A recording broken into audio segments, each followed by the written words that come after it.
타석 사상으로 풀이한 도마복음 신화를 벗어내수 24번째 시간입니다.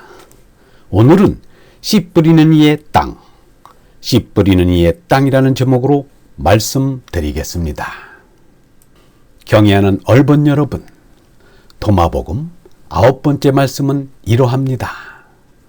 말씀 9. 예수가 말하기를 보아라, 씨 뿌리는 이가 씨앗을 한 움큼 쥐고서 씨를 뿌리며 나아간다. 얼마는 길 위에 떨어져 새들이 와서 쪼아먹는다. 조금은 돌 위에 떨어져 그것들이 땅속에 뿌리내리지 못해 이삭을 패지 못하였다. 다른 것은 가시덤불에 떨어져 가시덤불이 엉켜 맞고 벌레들이 먹어치웠다. 그리고 나머지는 좋은 흙에 떨어져 좋은 수확을 내었다. 60배, 120배의 소산을 내었다.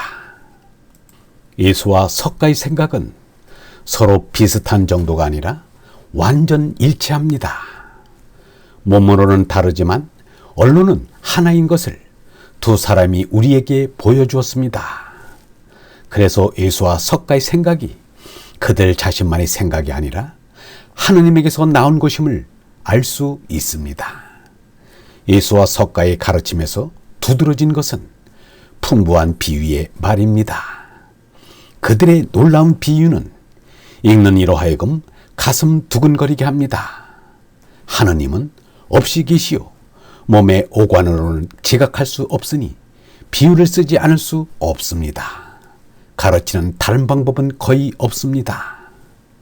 그런데 선불교에서는 말 대신에, 비유 대신에 방과 할로 깨우침을 돕습니다. 방은 몽둥이요, 할은 고함입니다. 스승이 참선하는 사람을 인도할 때 방과 할을 이용하는 것입니다. 어쩔 수 없는 몸부림이라 하겠습니다. 이해를 못할 것도 없으나 틀린 짓이라 아니할 수 없습니다. 그만큼 진리는 가르치기도 배우기도 어려운 것입니다. 도마복음 말씀 9는 씨앗과 밭의 관계를 설명한 비유의 말씀입니다. 씨는 인이요, 밭은 연입니다.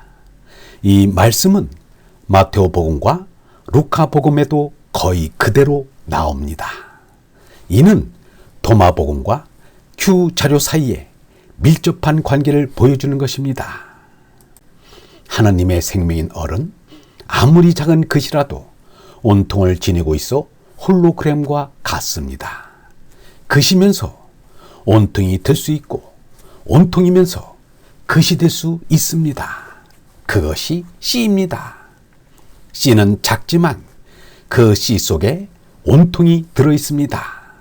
그래서 개체와 온통의 관계를 설명할 때 합리적인 비유가 될 수 있습니다. 예수의 비유를 그대로 받아들이는 유영문은 이렇게 말하였습니다. 내 마음속에 있는 하느님의 씨인 하느님 아들을 깨닫지 못하면 이미 멸망한 것이다. 죽을 몸을 참나로 착각하고 있는 것이다. 이 몸이 죽지 않는다고 생각하면 잘못된 생각이다. 위로부터 하느님으로부터 오는 얼라를 깨달아야 한다. 몸이 죽는다고 멸망이 아니다.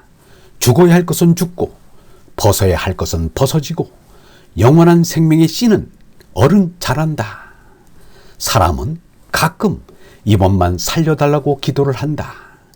아직 씨가 들지 않아서 그렇다. 열매를 맺지 못해서 그렇다. 비유는 어느 한 점이 맞는 것이지 몽땅 다 들어맞지는 않습니다. 씨 뿌린 비유는 씨와 밭의 관계를 말해줍니다. 씨는 하느님의 생명인 얼이요, 밭은 사람의 마음입니다. 씨는 어느 것이나 똑같지만 사람의 마음밭에 따라 자라남의 결과는 엄청 달라진다는 것입니다. 불교에서 말하는 심성의 근기도 이와 같은 맥락입니다. 길바닥 같은 심성이나 돌밭 같은 심성이나 가시밭 같은 심성에서는 어레 씨가 싹을 틔우고 뿌리를 내릴 수 없어 자라나지 못합니다. 그런 곳에는 씨를 뿌리지 않는 것이 슬기로운 일일 것입니다. 예수가 가야바나 빌라도에게 말씀을 하지 않으려 한 것은 그 때문입니다. 예수와 석가의 마음밭은 어를 깨닫기 전 벌써 좋은 밭이 되어 있었음에 틀림없습니다. 이 세상이 괴롭고 어떻게 할 줄 모르는 사람에게, 그리고 삶의 의미를 알고자 하는 사람에게는 하느님께서 가까이 오신다 라고 유영문은 말하였습니다. 하느님은 이 세상을 미워하는 사람에게 오시지 이 세상을 사랑하는 사람에게는 오지 않습니다. 세상을 사랑하는 사람에게 하느님이 가신다 해도 그는 세상 일에 빠진 나머지 하느님의 이르심도 듣지 못합니다. 시련과 고통을 겪으며 고민하고 번뇌하는 사람의 마음이 가장 좋은 밭입니다. 얼굴이 마르고 몸이 여의도록 고뇌하고 번민할 때 우리의 마음밭은 옥토로 변합니다.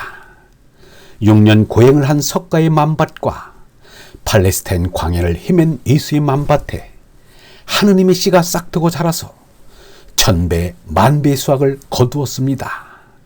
인류가 이 두 사람 덕택에 정신적인 가난에서 벗어날 수 있었다 해도 과언이 아닙니다.